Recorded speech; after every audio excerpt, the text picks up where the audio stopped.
안녕하세요. 저는 경기도 수원에 사는 50대 여성입니다. 짧지 않은 인생을 살며 늘 후회되는 실수가 한 가지 있습니다. 사랑한다는 이유로 모든 것을 의심 없이 믿었다는 것이죠. 때로는 가장 가까운 사람이 가장 큰 배신을 할 수 있다는 걸 저는 너무 늦게 깨달아 버렸어요. 그래서 이런 경험을 여러분과 나눠봐야겠다는 생각이 들었습니다. 제 이야기가 아마 누군가에겐 경각심을, 또 다른 누군가에겐 위로가 될 수 있을 거라고 생각했기 때문이죠. 그럼 평범하게 살아왔다 생각하던 제가 믿기 힘든 진실 앞에 몸서리치던 그날의 이야기 시작해 보겠습니다. 저는 30년에 가까운 결혼 생활 동안 매일 새벽 5시에 일어났어요. 간단하게 세수를 마치면 부엌으로 나가 가스레인지에 불을 켜고 찌개를 끓이기 시작했습니다. 남편이 가장 좋아하는 건 된장찌개였어요. 두부를 듬뿍 넣고 애호박도 썰어 넣었죠. 그러다 보면 안방에서 남편이 기지개를 켜며 나왔네요. 여보, 일어났어요? 아침 다 됐어요. 오늘도 찌개 냄새 좋구만. 근데 벌써 준비 다 한 거예요? 오늘은 일찍 나가네요? 그래, 건강이 최고인데 게으름 피우면 안 되지. 오늘은 북한산 코스야. 남편은 10년 전 사업 실패 이후 건강이 많이 나빠졌습니다. 건강검진을 받으러 갔다 스트레스성 위염에 고혈압, 당뇨까지 생겼다는 말을 들었다고 하더군요. 그 이후로 매일같이 등산을 다니기 시작했습니다. 그래서 새벽에 나가 저녁 늦게 들어오는 게 일상이 됐죠. 오늘도 등산 모임 사람들이랑 가는 거죠? 그럼 혼자 가면 재미없잖아. 저는 도시락을 싸주며 남편의 건강을 걱정했습니다. 그래도 등산을 시작한 후로는 확실히 얼굴색도 좋아지고 몸도 가벼워졌다니 다행이었죠. 남편이 나간 후 저는 빈집을 둘러봤어요. 30년 전 결혼할 때만 해도 이런 삶은 상상도 하지 못했었네요. 저와 남편에게는 아이가 없었거든요. 결혼 후 3년이 지나도 아이 소식이 없어 병원을 찾았더니 제 나팔관에 문제가 있다고 하더군요. 한마디로 불임이라는 겁니다. 그래서 시험관 시술도 여러 번 시도했지만 모두 실패했죠. 결국 둘이서 사는 삶을 받아들일 수밖에 없었습니다. 괜찮아, 여보. 난 애 욕심 없어. 우리 둘이면 충분하지. 그때 남편이 제 손을 잡으며 했던 말이 아직도 생생하게 기억납니다. 제가 남편에게 더욱 헌신하게 된 것도 이런 일이 있고 나서였죠. 저 때문에 부모가 되는 것도 포기한 남편을 위해 제가 더 잘해야 한다고 생각했거든요. 하지만 현실은 녹록지 않았습니다. 한때 잘 나가는 사업가였던 남편이 하루아침에 모든 걸 잃었거든요. 그 충격으로 건강까지 위협받게 되면서 제가 생계를 책임지게 됐죠. 남편은 사업하며 직원을 20명이나 둔 적도 있었어요. 그때는 강남에 아파트도 있고 외제차도 타면서 떵떵거리며 살았습니다. 제가 친정에서 물려받은 유산도 꽤 있어서 경제적으로 무척 여유로웠죠. 하지만 10년 전 모든 게 무너져 버렸습니다. 거래처가 연쇄 부도를 내면서 남편의 회사도 큰 타격을 입고 결국 문을 닫게 된 겁니다. 미안해, 여보. 처가에서 물려주신 당신 재산까지 다 날려버리다니. 나 같은 인간은 죽어야 해. 무슨 그런 소리를 해요. 난 괜찮아요. 우리 아직 젊으니 다시 시작하면 되죠. 저는 남편을 위로했지만 사실 속은 말이 아니었습니다. 친정 부모님이 평생 모으신 재산까지 남편 사업에 다 퍼부었는데 결국 알거지 신세가 됐으니까요. 하지만 부부는 운명 공동체라고 생각했기에 원망하지 않았습니다. 저보다 남편이 훨씬 괴로울 거라고 생각하기도 했고요. 하지만 다시 시작하자고 마음을 다독이던 저와는 다르게 남편은 재기의 어려움을 겪었어요. 사업 실패 이후 심각한 우울증에 시달렸고 건강도 나빠졌거든요. 그래도 저는 작은 일이라도 다시 시작해보자며 남편을 격려했어요. 하지만 자존심이 허락하지 않는다며 거절하더라고요. 대신 건강을 회복하는 게 먼저라더니 그날 이후로 매일 산을 찾았습니다. 처음엔 그런 남편이 안쓰러워 기다려줬지만 시간이 지나면서 점점 현실적인 문제들이 닥쳐오기 시작하더군요. 통장 잔고가 줄어들며 생활비가 바닥을 보이기 시작한 겁니다. 그래서 남편이 등산 간 사이에 제가 일을 해야 했어요. 식당에서 음식도 나르고 고깃집에서 불판도 닦았습니다. 아침 시간에는 녹즙 배달도 했죠. 그러던 어느 날 동네 슈퍼에서 장을 보다가 아는 언니를 만났어요. 아이 순자야, 요즘 어떻게 지내? 그냥 맨날 똑같이 지내죠 뭐. 너 혹시 아직도 불판 닦니? 그런 거 말고 다른 일 해볼 생각 없어? 다른 일 어떤 거요? 우리 조카가 장례식장에서 일하는데 거기서 도우미 아르바이트 구한다는 걸 들으니까 네 생각이 나더라고. 네? 장례식장이요? 그래, 하루에 10만 원씩 준대. 주로 조문객들 음식 서빙하고 정리하는 일이야. 저는 망설였습니다. 장례식장이라니. 죽음과 관련된 일이라 그런지 왠지 꺼림칙하고 마음이 움직이지 않더라고요. 일은 좀 힘들어도 돈은 확실히 주나 봐. 그것도 모이면 한 달에 200만 원 넘잖아. 주말까지 일한다고 하면 훨씬 더 되고. 200만 원. 그 금액이 제 마음을 움직였습니다.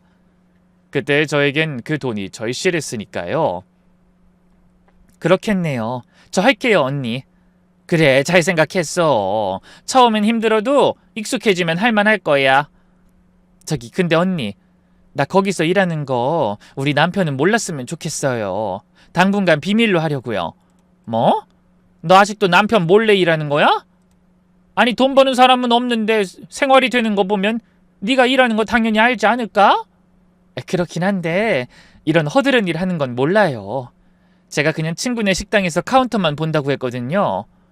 그래서 이번에도 비밀로 하겠다고?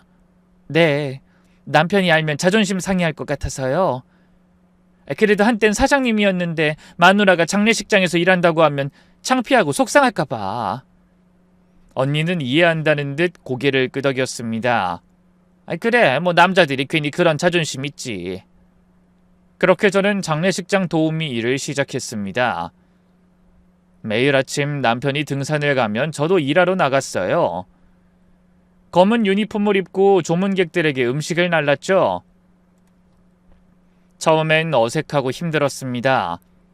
울고 있는 유족들을 보면 마음이 아팠고 영정사진을 마주할 때마다 인생의 무상함을 느꼈죠. 하지만 하루 10만 원이라는 돈이 저를 움직였습니다. 순자씨 일하는 게 익숙해진 것 같네요. 팀장이 칭찬도 해줬습니다. 네, 열심히 하겠습니다. 저녁 5시가 되면 서둘러 집으로 돌아왔습니다. 그리고 남편이 집에 오기 전에 얼른 저녁을 준비했죠. 힘들게 등산하고 돌아온 남편은 웃으며 저녁상을 받았어요. 오늘은 어땠어요? 좋았어. 날씨도 좋고 공기도 맑고 역시 산이 최고야. 그런 일상의 이야기를 나누며 저녁을 먹었어요. 남편은 여전히 제가 친구를 도와주며 편하게 돈 버는 줄 알고 저는 남편의 자존심을 위해 힘들게 일하면서도 계속 거짓말을 했죠. 그렇게 5년 가까이 남편을 산에 보낸 후 저는 장례식장으로 출근했습니다. 조문객 사이를 오가며 음식을 나르다 보면 하루가 어떻게 가는지도 모르게 시간이 흘러가더군요. 순자씨 수고했어요. 오늘은 그만 들어가도 돼요. 팀장이 퇴근을 알렸습니다. 시계를 보니 오후 5시, 서둘러 옷을 갈아입고 집으로 향했죠. 집에 도착해 현관문을 열며 생각했습니다. 오늘도 남편은 등산 잘 다녀왔겠지? 저녁은 뭘 해줄까? 이런 평범한 일상이 계속될 줄 알았습니다. 내일도 모레도 앞으로도 쭉. 하지만 얄궂은 운명은 전혀 다른 내일을 준비하고 있었네요. 30년간 쌓아온 모든 것이 무너지는 충격적인 진실을 알게 될 날을 말입니다. 그날도 평소와 다름없는 하루가 시작됐습니다. 남편은 새벽에 등산을 갔고 저는 장례식장으로 출근했죠. 순자 씨, 오늘은 사무실 담당이에요. 팀장이 업무를 배정했습니다. 네, 알겠습니다. 50대 남자분이 간암으로 돌아가셨대요. 가족들이 많이 힘들어하니까 신경 써서 도와드려요. 저는 고개를 끄덕이고 사무실로 향했습니다. 문을 열고 들어서니 익숙한 향냄새가 진하게 풍겨왔죠. 고인의 영정 앞에 상복을 입은 가족들이 앉아 있었는데 40대로 보이는 여성과 20대 초반의 남매였습니다. 조문객들이 들어올 때마다 음식을 준비하고 빈 그릇을 치우는 게 그곳에서의 제 일이었죠. 그런데 재단 근처에서 일하다가 무심코 영정사진을 보게 됐어요. 순간 그대로 자리에 얼어붙고 말았습니다. 영정사진 속에서 옅은 미소를 짓고 있는 남자가 바로 제 남편이었기 때문입니다. 이게 뭐지? 저는 눈을 비비고 다시 사진을 뚫어지게 바라봤어요. 하지만 아무리 봐도 제 남편이 맞았습니다. 왼쪽 눈가에 작은 점, 살짝 휜 코, 그 특유의 미소까지 30년을 넘게 산 제가 모를 리 없었죠. 저는 손이 떨려 들고 있던 쟁반을 놓칠 뻔했습니다. 가슴이 쿵쿵 뛰기 시작했고 머릿속은 하얗게 변했네요. 이 남자 내 남편이에요. 하마터면 빈수 앞에서 이렇게 소리칠 뻔했어요. 하지만 다행히 정신줄을 붙잡고 속으로 절 진정시켰습니다. 아니야, 그럴 리 없어. 닮은 사람일 거야. 하지만 도저히 두근거림이 멈추지 않았어요. 그래서 부들부들 떨리는 손으로 핸드폰을 꺼내 남편에게 전화를 걸었습니다. 여보세요? 다행히 남편의 목소리가 들렸습니다. 평소와 다름없는 목소리였죠. 여보, 지금 어디예요? 나? 나 지금 설악산 정상이야. 날씨가 너무 좋아서 기분 최고야. 설악산이요? 왜? 무슨 일 있어? 아니에요. 조심해서 내려와요. 전화를 끊었지만 혼란스러운 마음은 가시지 않았습니다. 남편은 분명 살아있고 설악산에 있다고 했어요. 그런데 저 영정사진은 뭐란 말인지 너무나 황당하고 머릿속이 복잡했죠. 저는 숨을 들이쉬며 가까이 있던 장례식장 직원을 불러 물었습니다. 저기 죄송한데 사무실 고인분 성함이 어떻게 되시나요? 김우식 씨요. 55세고 암으로 돌아가셨다던데. 김우식? 내 남편은 박영수인데. 나이도 57세인 남편과 달랐어요. 가족관계는 어떻게 되시나요? 부인하고 자녀분들이 상주해요. 부인이 많이 힘들어하시더라고요. 하긴 25년을 함께 사셨다는데 왜 안 그렇겠어요? 25년? 결코 짧은 시간이 아니었습니다. 직원이 다른 일로 자리를 비우자 저는 다시 영정사진을 바라봤죠. 그리고 힘없이 서 있는 여자를 봤죠. 40대로 보이는 미망인이 조문객과 이야기를 나누고 있었습니다. 정말 좋은 사람이었어요. 25년간 한결같은 사람이었는데. 여자의 목소리에는 진심 어린 슬픔이 묻어났습니다. 사업 때문에 집을 많이 비웠지만 주말엔 꼭 가족과 시간을 보냈어요. 주말에 가족과 시간을 보냈다고? 저는 심장이 덜컥 내려앉았습니다. 남편은 사업하는 동안 내내 지방 거래처를 돌아본다며 주말에 늘 집을 비웠거든요. 아이들 교육에도 정말 신경 많이 썼어요. 그 덕에 큰애는 의대, 작은애는 법대 보냈는데 애들 결혼하는 것도 못 보고 저렇게 먼저 가버리다니. 조문객이 가고 잠시 조용해진 틈에 저는 좀 더 가까이 다가가 영정사진을 살펴봤습니다. 사진을 가까이 보는 순간 모든 의심이 확신으로 바뀌었어요. 아무리 봐도 틀림없이 제 남편이 맞았습니다. 혹시 잃어버린 쌍둥이라도 점의 위치까지 같을 순 없을 것 같았죠. 특히 어릴 때 수두를 앓다가 생겼다던 오른쪽 볼에 움푹 파인 곰보 자국까지 같을 순 없다고 생각했어요. 그렇다면 남편이 25년 동안 다른 가정을 꾸리고 있었다는 말이 되더군요. 이중생활 25년이나. 저는 다리에 힘이 풀려 주저앉을 뻔했습니다. 30년을 함께 산 남편이 매일 아침 제가 차려준 밥을 먹고 나간 남편이 다른 여자와 또 다른 삶을 살고 있었다니 정신이 혼미해 왔어요. 그때 여자의 울음소리가 들렸습니다. 왜 이렇게 일찍 갔어요? 난 이제 어떻게 살라고? 엄마 울지 마. 아빠도 엄마 우는 거 싫어하실 거야. 딸로 보이는 젊은 아가씨가 여자를 위로했습니다. 너희 아빠는 돈도 많이 벌어왔지만 무엇보다 좋은 아빠였어. 바쁜 와중에도 너희들 학교 행사는 꼭 참석했잖아. 학교 행사에도 참석했다고? 제 가슴이 다시 한번 무너져 내렸습니다. 남편은 다른 여자와의 사이에 아이를 둘이나 낳고 자상한 아빠 노릇을 하고 있었던 겁니다. 저와의 사이에서는 가질 수 없었던 아이를 말이죠. 저는 더 이상 그 자리에 있을 수 없어 비틀거리며 화장실로 갔습니다. 세면대에 찬물을 틀어 얼굴을 씻었지만 충격은 가시지 않았죠. 어떻게 이런 일이 25년을 속았다니? 거울에 비친 얼굴이 창백했습니다. 50년 넘는 인생에서 가장 큰 충격이었죠. 화장실에서 나와 다시 사무실 앞을 지나갔습니다. 그때 안에서 들리는 대화가 제 발걸음을 멈추게 했죠. 안녕하세요, 사모님. 전 강남 건물 임차인입니다. 1층에서 약국 운영하고 있어요. 김 사장님, 정말 좋은 건물 주셨는데 유감입니다. 네, 그러시군요. 와주셔서 감사합니다. 그 대화를 듣고 저는 귀를 의심했습니다. 강남 건물주? 남편은 사업 실패로 빚만 남았다고 했는데 강남에 건물을 가지고 있다니 기겁할 일이었죠. 저는 생활비 한 푼이 아쉬워 몰래 장례식장에서 일하고 있는 처지인데 도대체 뭐가 뭔지 모르겠더군요. 그때 제 핸드폰이 울렸습니다. 남편이었어요. 여보, 나 이제 하산하고 있어. 아, 네.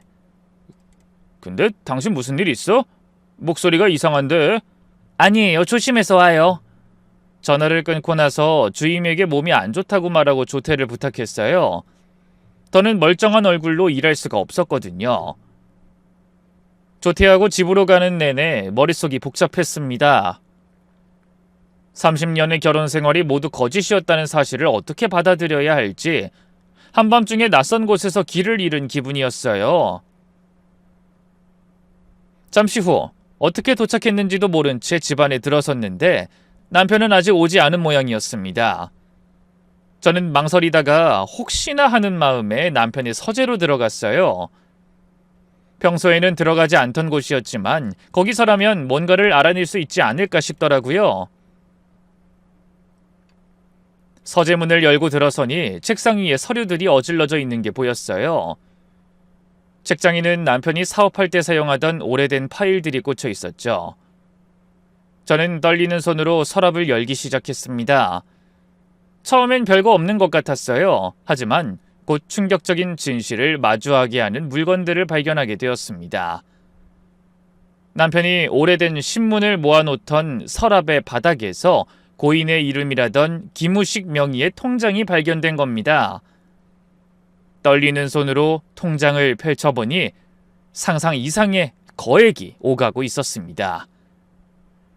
그런데 자세한 내역을 살펴보던 저는 기절할 듯이 놀라고 말았네요.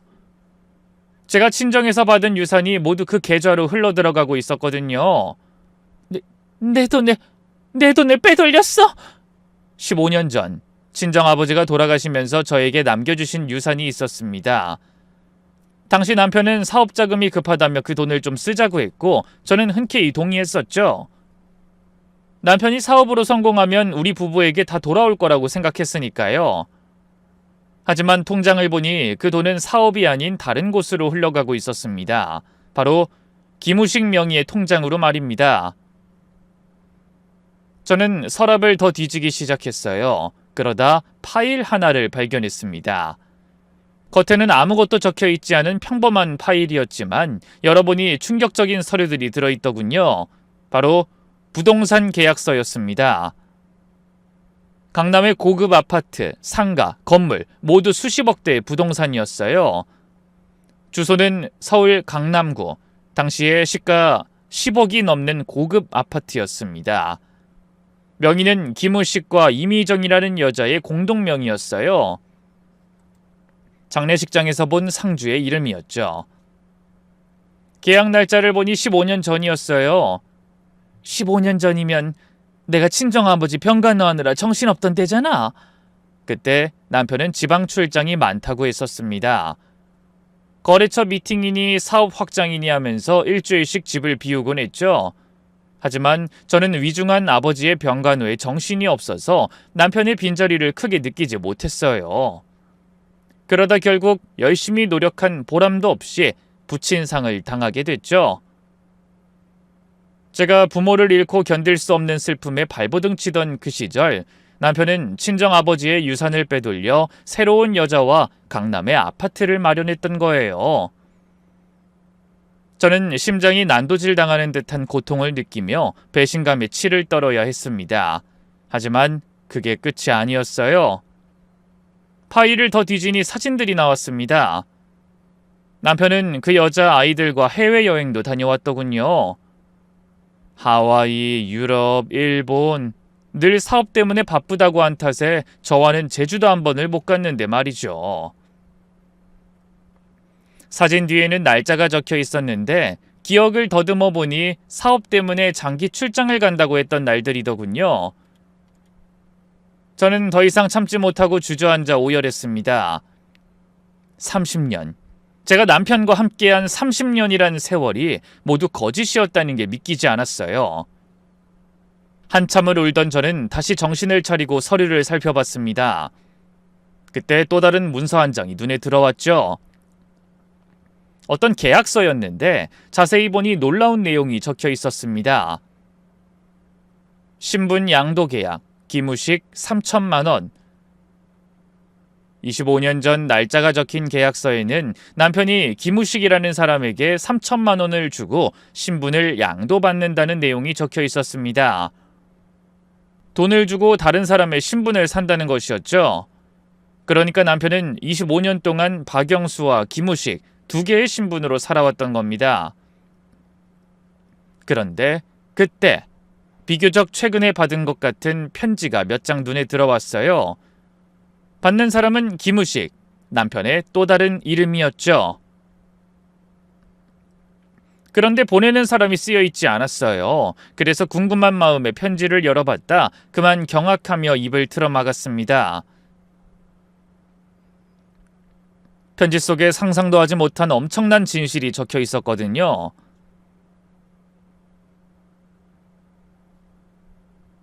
당신이 신분을 도용해 이중적인 삶을 살고 있는 걸 알고 있습니다. 10억을 준비하세요. 아니면 모든 것을 폭로하겠습니다. 그건 한눈에 봐도 협박 편지였습니다.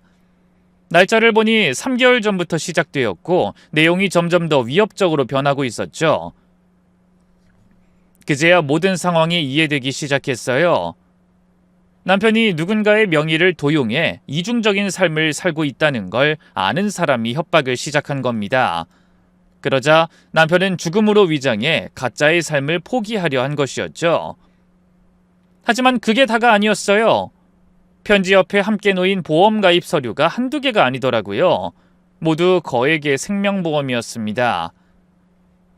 남편은 거짓된 삶을 포기하는 마지막 순간까지도 명의 도용한 신분을 이용해 알뜰하게 보험금을 타내려고 했던 겁니다. 저는 혹시 몰라 모든 서류를 사진으로 찍은 뒤 원본은 제자리에 두었습니다. 그리고 거실로 나와 소파에 앉았어요. 잠시 후 현관문이 열리고 남편이 들어왔죠. 다녀왔어. 좀 늦었지? 남편은 평소와 다름없는 목소리와 표정으로 말했어요. 하지만 이제 저에게 남편은 과거의 그 남자가 아니었습니다. 25년 동안 저를 완벽하게 속여온 뻔뻔한 파렴치한일 뿐이었죠. 맘 같아서는 당장 내 집에서 나가라고 소리치고 싶었어요.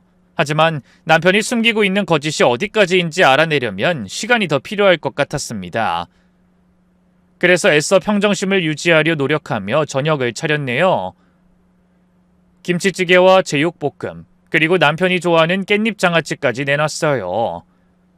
30년 동안 해온 일이었지만 그날만큼은 모든 게 낯설게 느껴지더군요. 오늘 등산은 어땠어요? 좋았지. 설악산 공기가 정말 맑더라. 당신도 같이 갔으면 좋았을 텐데. 태어난 남편의 말에 저도 모르게 육두문자를 내뱉을 뻔했습니다. 저녁을 먹고 남편이 샤워하러 들어간 사이 저는 결심했어요. 다시 그 빈소에 가서 좀 더 확실히 정황을 알아봐야겠다고요. 다음 날 남편이 평소처럼 등산 간 후 저는 다시 장례식장으로 향했습니다. 팀장에게는 전날 조퇴하느라 못다한 일을 마저 하겠다고 했죠. 그런 뒤 남편의 영정이 걸려있는 사무실 앞에 서니 가슴이 두근거렸어요. 빈소에는 전날보다 더 많은 조문객이 와 있더군요. 저는 조용히 한쪽 구석에서 남편을 조문 온 사람들을 관찰했죠. 김 사장님이 그렇게 갑자기 가실 줄은. 이제 건물 관리 누가 하는 거예요?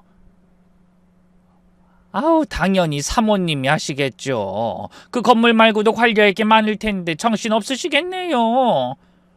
조문객들의 대화를 들으며 저는 주먹을 불끈 쥐었습니다. 남편이 대체 얼마나 많은 재산을 숨기고 있었는지 짐작조차 되지 않았죠. 그런데 그때 갑자기 빈소 앞에서 웅성거리는 소리가 들리더니 한 남자가 거칠게 고함을 치더라고요.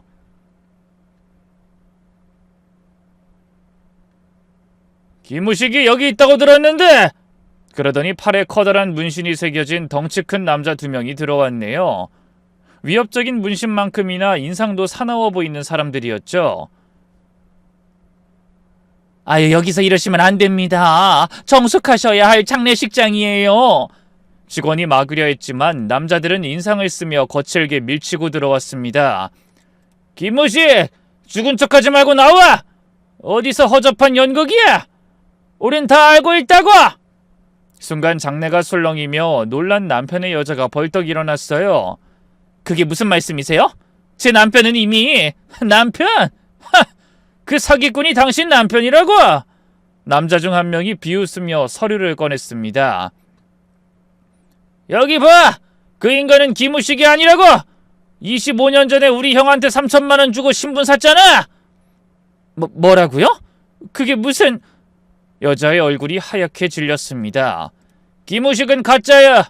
이미 다른 여자랑 가정 꾸리고 있던 유부남이지. 설마 몰랐다고 할 건 아니겠지? 거짓말. 그 사람이 그럴 리 없어요. 여자가 떨리는 목소리로 외쳤지만 남자들은 물러설 기미가 보이지 않았어요. 거짓말? 여기 계약서 있잖아. 우리 형이 죽기 전에 다 털어놨어. 사업 실패하고 노숙하던 형 꼬드겨서 돈 3천만 원에 신분 팔게 했잖아. 그 바람에 우리 형은 이름도 없이 거리를 떠돌다 죽었다고. 근데 이제 와서 죽은 척하면서 보험금까지 타려고? 이것들 정말 악질이구만. 보험금이라뇨? 여자는 정말 아무것도 모른다는 듯이 눈을 동그랗게 뜨고 물었어요. 김우식이 생명보험 잔뜩 들어놨잖아. 그렇게 재산 차고 넘치면서 고작 10억 내놓기가 아까워서 죽은 척 쇼를 해? 얘기를 듣다 보니 그 사람들의 정체를 알겠더군요. 남편 서재에서 본 협박 편지의 주인공들이 바로 그 사람들이었어요. 여자가 충격을 받은 듯 비틀거리자 아들로 보이는 젊은 남자가 황급히 자기 엄마를 부축하더군요. 엄마, 괜찮으세요? 말도 안 돼요. 그 사람은 법 없이도 살 사람이라고요. 그런 무서운 짓을 저지를 사람이 아니란 말이에요. 하지만 서류를 받아들고 읽기 시작한 여자는 점점 표정이 변해갔어요. 충격, 배신감, 분노가 차례로 스쳐가는 것 같았네요. 그럼 나를 25년 동안이나 속였단 말이야? 여자의 목소리가 분노로 심하게 떨렸어요. 그럼 우리가 알아본 바로는 본처랑도 30년째 같이 살고 있었어. 30년? 본처가 있다니. 그럼 내가... 여자는 이제 거의 울부짖고 있었어요. 엄마, 이게 무슨 말도 안 되는 소리예요. 아빠가 가짜라니. 아들이 당황해서 물었습니다. 우리가 25년 동안 봐온 아빠가 가짜라고? 딸도 믿을 수 없다는 표정이더군요. 그때 이 모습을 지켜보던 조문객이 눈을 크게 뜨고 끼어들었습니다. 아니 그럼 김 사장이 죽지 않았다는 겁니까?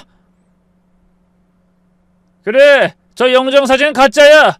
우리한테 돈 주기 싫어서 죽은 척하는 거라고. 그 와중에 보험금까지 챙기려고 하더니 정말 돈에 미친 인간이지. 장례식장은 완전히 아수라장이 되었습니다. 조문객들은 수근거리기 시작했고 남편의 여자는 목 놓아 울었죠. 25년, 내 인생 25년이... 저는 그 광경을 보며 묘한 감정을 느꼈습니다. 나만 속은 게 아니었구나. 저 여자도 똑같이 속고 살았구나. 그 감정은 뭐라고 표현할 수가 없을 것 같네요.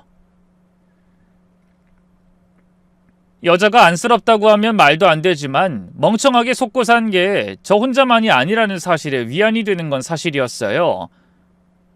이봐, 쇼하지 말고 당장 그 인간 내놔. 어디 숨겼어? 이런 어줍잖은 짓거리에 우리가 속을 줄 알아? 남자들은 무섭게 으름장을 놓더니 이렇게 말했습니다. 끝까지 버티면 본처 집으로 찾아가자. 주소 다 알고 있으니. 그 말에 저는 화들짝 놀랐습니다. 여차하다가는 그 사람들이 우리 집까지 찾아올 판이었네요. 저는 더 이상 그 상황을 지켜만 볼 수는 없었습니다. 그래서 조용히 장례식장을 빠져나와 얼른 택시를 탔어요. 그런데 그때 핸드폰이 울렸습니다. 남편이었죠? 여보, 오늘 좀 늦을 것 같아. 등산 동호회 사람들이랑 회식이 있어서. 그래요? 오늘은 너무 늦지 말고 와요. 이따 비 소식 있더라고요. 저는 최대한 담담하게 들리도록 애쓰며 대답했습니다. 그리고 집에 도착하자마자 남편의 서재로 들어갔어요. 남편의 이중 생활을 증명할 자료 중 제가 빠뜨린 게 없는지 확인하기 위해서였죠. 그때 남편이 평소 자주 사용하던 노트북이 눈에 들어왔습니다. 혹시나 하는 마음에 켜보니 비밀번호가 걸려 있었어요. 저는 한참을 고민하다가 남편의 생일과 전화번호 끝자리를 넣어봤지만 아니었네요. 그래서 포기하는 심정으로 저와 남편의 결혼기념일을 넣었는데 맞는 거예요. 잠시 헛웃음이 나왔죠. 남편의 마음을 알다가도 모르겠더군요. 그토록 제 뒤통수를 쳐놓고 매일 사용하는 노트북의 비밀번호가 저와의 결혼기념일이라니. 하지만 저는 그 일에 의미를 부여하지 않기로 했습니다. 어떤 말이나 행동으로도 용서받을 수 없는 사람이 바로 남편이었으니까요. 노트북이 열리자 바탕화면엔 여러 폴더가 있었는데 그중 법무법인 서류라는 폴더가 눈에 띄었습니다. 폴더를 열어보니 변호사에게 질문하기 위한 글들이 정리돼 있었어요. 질문을 하려는 건 남편의 여자였고 날짜를 보니 2년 전이더군요. 헌데 그 내용을 천천히 읽어 내려가던 저는 또 다른 충격에 입을 떡 벌린 채 그대로 얼어버렸습니다. 변호사님, 지난번 상담 때 말씀드린 대로 저는 25년간 김우식과 혼인관계를 유지하고 있습니다. 하지만 남편의 본명은 박영수고 법적 배우자가 따로 있습니다. 결혼하고 3년 만에 알게 된 사실이지만 아이들의 장래와 경제적 안정을 위해선 침묵할 수밖에 없었습니다. 혹시 향후 이 관계가 문제될 경우 저와 혼인관계에 있는 김우식의 재산에 대해 제가 재산 분할을 청구할 수 있을까요? 현재 대부분의 부동산이 저와 김우식의 공동명의로 되어 있습니다. 본처가 나타나더라도 제 권리를 지킬 수 있는 방법을 알려주시길 바랍니다. 저는 소름이 돋았습니다. 여자는 이미 오래전부터 남편의 정체를 알고 있었던 거예요. 아니, 단순히 알고만 있었던 게 아니라 적극적으로 자신의 이익을 지키려 준비하고 있었던 겁니다. 그래놓고 장례식장에서는 마치 남편의 정체를 처음 알게 돼 놀란 듯이 통곡했던 거죠.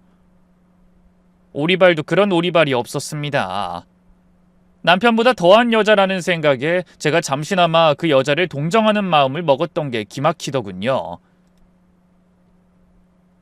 이미 예전부터 두 사람은 한 배를 타고 저를 비웃듯 재산을 빼돌리고 있었던 겁니다.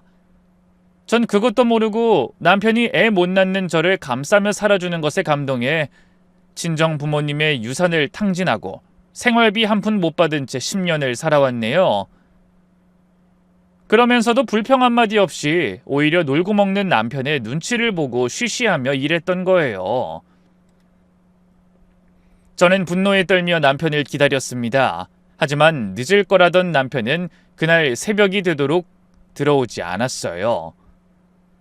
아무래도 낮에 빈소에서 일어난 소동을 알게 돼 몸을 숨긴 게 아닌가 하는 생각이 들었죠. 남편을 협박하던 사람들이 우리 집도 알고 있다고 했으니까요. 그래서 저는 입술을 깨물며 한 가지 결심을 하고 새벽 4시에 텅 빈 거리로 나왔습니다. 그런 다음 택시를 잡아 타고 남편이 있을 것으로 짐작되는 곳으로 향했네요. 서재에서 발견된 서류에 있던 강남의 오피스텔이었죠. 잠시 후 오피스텔 앞에 도착한 저는 심호흡을 한 뒤 인터폰을 눌렀습니다. 안에선 역시 익숙한 목소리가 들려왔죠. 누구세요? 나예요, 순자. 그 한마디에 한참의 침묵이 흐른 후 문이 열렸습니다. 그리고 초췌한 얼굴의 남편이 고개를 내밀고 절 바라봤죠. 당신이 어떻게 여길... 나도 이제 다 알게 됐어요. 25년간의 거짓말, 여자, 당신의 자식, 그리고 숨겨놓은 재산들까지 전부 다요. 남편의 얼굴이 하얗게 질렸습니다. 그 여자가 당신 노트북에서 변호사한테 질문하려고 정리한 문서도 봤어요. 오래전부터 당신의 정체를 알고 있었다는 것, 오히려 변호사까지 선임해서 재산을 지킬 준비를 했다는 것도요. 둘 다 뻔뻔한 게 참 많이 닮았더군요. 여보, 순자야. 혹시 당신이 죽은 척하는 것도 그 여자의 아이디어였어요? 죽은 척해서 협박범들한테서도 벗어나고 보험금도 챙기려고? 제 말을 들은 남편은 힘없이 의자에 주저앉았습니다. 왜 말이 없어? 나한텐 변명조차 할 필요가 없다는 거야? 적어도 어떻게 된 건지 설명은 해야 할 거 아니야? 남편의 침묵을 보자 저는 가슴속에서 천불이 나는 것 같았어요. 하지만 여전히 한참을 말없이 한숨만 쉬던 남편은 가까스로 입을 열었습니다. 25년 전 별 생각 없이 총각 행세하고 여자를 하나 만났어. 처음엔 정말 그냥 단순한 호기심이었어. 근데 그 여자가 내 아이를 가졌다는 거야. 그래서 어떻게 해야 할지 아무리 생각해도 답을 못 찾겠더라고. 그때 김우식을 만났지. 노숙자였는데 나랑 나이도 비슷하고 생김새도 비슷했어. 그래서 신분을 샀다는 거야? 그래, 3천만 원 주고. 그 신분으로 내 아이를 가진 여자와 결혼했어. 미치지 않고서야 어떻게 그런 짓을 해? 나도 처음엔 그냥 한번 놀고 끝날 인연이라고만 생각했어. 근데 아이가 생겼다는 말에 흔들렸어. 당신이랑 살면 난 평생 부모가 되지 못할 거라고 생각했는데 그런 기회를 놓치고 싶지 않았어. 그럼 차라리 나한테 이혼하자고 했어야지. 어떻게 그런 짓을 벌여? 그러자 남편이 펄쩍 뛰며 가증스러운 말을 늘어놨어요. 이혼이라니? 내가 당신을 얼마나 사랑했는데. 잠깐의 실수로 사랑하는 당신을 잃을 수는 없었어. 하지만 저는 코웃음을 치며 그런 남편에게 외쳤습니다. 웃기는 소리. 그게 아니지. 그땐 내가 유산을 받기 전이었잖아. 애도 낳고 싶지만 자산과 우리 아버지가 남겨줄 유산은 포기할 수가 없었겠지. 지병이 있으시니 언제 돌아가실지도 모르는데 그 재산을 어떻게 포기하겠어? 더구나 애도 못 낳는 나를 데리고 살아주는 당신 말이라면 껌뻑 죽는 내가 있잖아. 달라는 대로 돈을 다 줄 게 뻔한데 그걸 포기할 이유가 없었을 거야. 그렇지? 여보. 남편은 정곡을 찔렸는지 더는 뭐라고 변명하지도 못했어요. 저는 이를 갈며 다시 물었습니다. 그 여자는 언제부터 한 거야? 혹시 이미 유부남인 걸 알면서도 애를 가진 거야? 아니야, 처음엔 정말 몰랐어. 그러다 우연한 기회에 내가 다른 신분으로 산다는 걸 알게 됐어. 처음엔 당연히 화를 냈지. 하지만 시간이 지나면서 현실을 받아들였어. 애가 둘이나 있는데 어쩌겠어. 그런 사람 치고는 아주 작정하고 연기를 하던데 아무것도 모르는 피해자 흉내내면서 곧 쓰러질 것처럼 울더라고. 애들 때문에 그랬을 거야. 부모가 어떤 사람들인지 애들은 아무것도 모르니까. 처음엔 몰랐을지 모르지만 나중에 내 유산을 둘이 신이 나서 나눠 가졌잖아. 그래놓고 어떻게 하면 죄를 피해갈지, 자기 밥그릇을 챙길 수 있을지 변호사한테 상담까지 받았어. 당신들이 사람이야? 미안해. 정말 미안해, 여보. 미안. 이게 고작 그딴 말 한마디로 해결될 일이야? 그따위 말이 뭘 해결할 수 있는데? 아무것도 모르고 속아서 살아온 내 30년 보상할 수 있어? 그때 남편의 핸드폰이 울렸습니다. 화면에는 산악회 회장이라는 이름이 뜨더군요. 하지만 당황하는 남편의 얼굴을 보니 그 전화를 건 주인공이 남편의 여자라는 걸 단박에 알 수 있었어요. 받아요, 스피커폰으로. 남편은 망설이다가 스피커폰으로 전화를 받았습니다. 여보, 도대체 뭐하고 있어요? 그 사람들이 본처한테 찾아간다고 난리라고요. 혹시 그 여자가 알게 되기라도 하면 어떡해요? 우리 차라리 얼른 보험금 타고 재산 다 처분해서 외국으로 나가요. 아무리 생각해도 그게 최선이에요. 그러다 갑자기 여자가 말을 멈췄습니다. 자신이 실수했다는 걸 깨달은 것 같았죠. 여보? 혹시 혼자가 아닌 거예요? 누구랑 있어요? 설마... 그 말에 남편 대신 제가 대답했죠. 맞아. 내가 30년 된 당신이 말한 그 본처야. 전화 저편이 잠시 조용해졌습니다. 그래서요. 뭐 이제 어쩔 건가요? 여자는 애써 냉정한 목소리를 유지하려는 것 같았어요. 하지만 제가 아무 말이 없자 조급함을 감추지 못하고 계속 떠들더군요.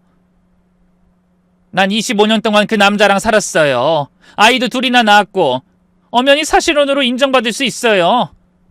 건물도 집도 나랑 남편 공동명이라고요. 사실혼은 중혼이 아닐 때만 보호받을 수 있는 거야. 변호사가 그런 말은 안 해주던가? 난 몰랐으니까요. 난 그 사람이 정말 김우식이라고 알고 결혼한 거라고요. 이제 그만해. 당신은 이미 오래전부터 모든 사실을 알고 있었어. 그래도 내 유산을 포기할 수가 없었겠지. 천년만년 비밀을 유지하면서 살 수 있을 줄 알았을 텐데 미처 협박범이 나타날 줄은 몰랐겠지. 뭐라는 거야? 당신이 변호사한테 보내려고 정리해둔 파일 다 봤어. 그 변호사를 증인으로 법정에 출석시키면 금방 진실이 밝혀지겠지. 피해자 흉내는 이제 그만둬. 당신은 이 범죄의 완벽한 공범이니까. 그러고는 전화를 끊어버렸습니다. 하지만 상대는 할 말을 잃었는지 다시 연락해오지 않았어요. 남편은 망연자실한 표정으로 절 보고 있었죠. 여보, 제발 한 번만. 닥쳐! 내가 30년 동안 너 같은 쓰레기만 바라보고 살았다는 게 미치도록 억울해. 내 부모 재산을 다 털어먹어도 견디고 심지어 네 그 알량한 자존심 상할까봐 장례식장에서도 몰래 일했는데 돌아오는 게 고작 이런 거라니? 눈물이 났습니다. 하지만 서러움의 눈물이 아닌 분노의 눈물이었어요. 그 눈물 앞에서 전 다짐했습니다. 이제 끝이야. 당신이 어떤 처벌을 받든 난 이제 상관없어. 너희들한테 빼앗긴 내 재산, 내 인생 다 되찾을 거야. 두고 봐. 당신이 무슨 짓을 당하는지. 여보. 그 말의 끝으로 저는 문을 열고 밖으로 나왔습니다. 뒤에서 남편이 부르는 소리가 들렸지만 돌아보지 않았죠. 새벽에 차가운 공기가 폐를 가득 채웠습니다. 하지만 이상하리만치 마음이 후련했어요.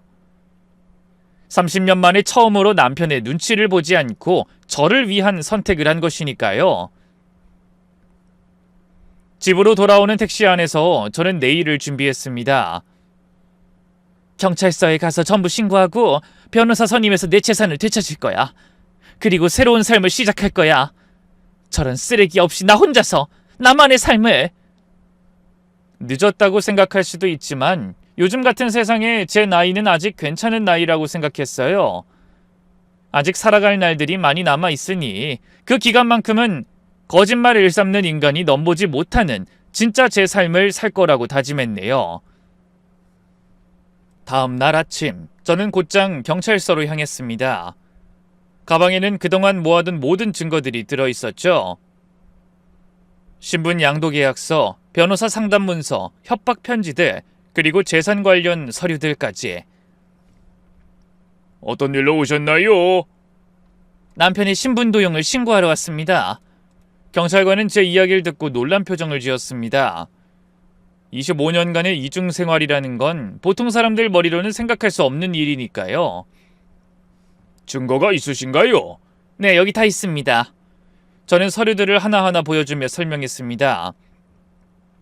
경찰관은 심각한 표정으로 기록했죠. 피해자분께서는 어떤 처벌을 원하십니까? 법이 정한 대로 처벌받길 원합니다. 신고를 마치고 나오니 왠지 후련했습니다. 30년간 저를 짓누르던 거짓이라는 무거운 짐을 벗어던진 기분이었어요.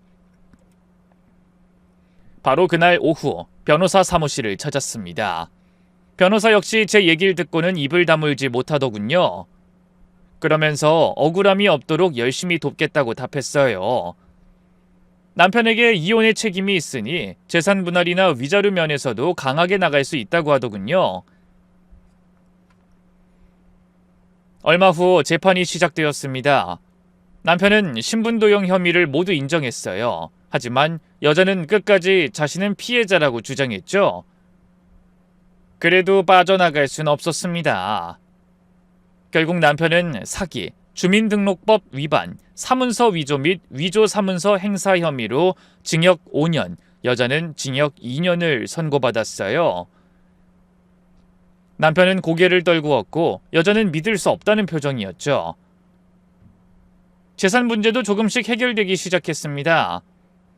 변호사가 힘써준 덕에 강남의 건물과 아파트가 제 이름으로 돌아왔죠.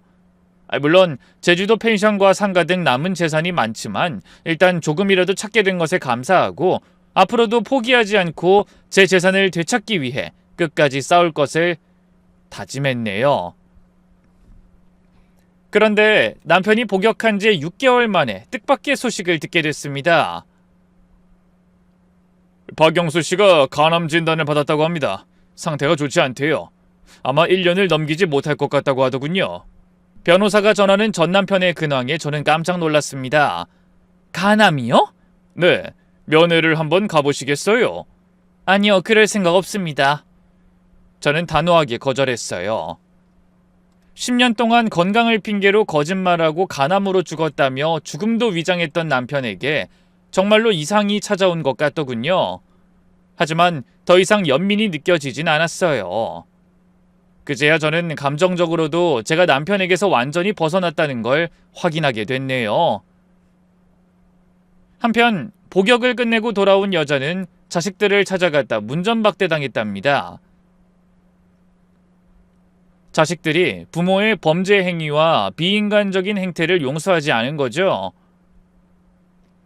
자칫 잘못하다가 부모가 전과자라는 게 주변에 들통나 자신들의 성공에 방해가 될까봐 기겁하며 멀리하는 겁니다. 그래서 그렇게 자랑하던 의대, 법대 나온 자식들에게 손절당하고 자식 없는 저보다 못한 처지가 되고 말았네요. 머지않아 병에 걸린 남편까지 떠나고 나면 여자에게는 남편도 자식도 재산도 남지 않게 될 형편이더군요. 그 후로 저는 조용한 주택가의 초입에 작은 카페를 하나 열었네요.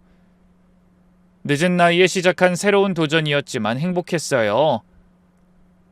카페 한쪽 벽엔 제가 좋아하는 문구를 적어두기도 했습니다. 오늘이 남은 인생의 첫날이다. 오늘도 카페 문을 열며 생각합니다. 늦었다고 생각할 때가 가장 빠른 때라고. 50대에 새 출발한 제가 드리는 말씀이니 믿으셔도 될 겁니다. 창밖으로 보이는 거리가 무척이나 활기찹니다. 젊은 연인들, 가족들, 친구들이 지나갑니다. 부디 그들이 앞으로도 계속 지금처럼 거짓 없이 당당하게 살아가길 바랍니다. 그래야 진정한 자신의 모습을 지키며 오래도록 행복할 수 있을 테니까요. 어떤 이유로든 거짓된 삶은 언젠가 파국으로 끝난다는 걸 제 사연을 통해 아시게 되셨으리라 생각합니다. 그럼 아무리 깊은 배신을 당해도 아무리 늦은 나이라도 새롭게 시작할 수 있는 용기를 지닌 여러분이 되시길 바라며 저는 이만 물러가겠습니다. 감사합니다.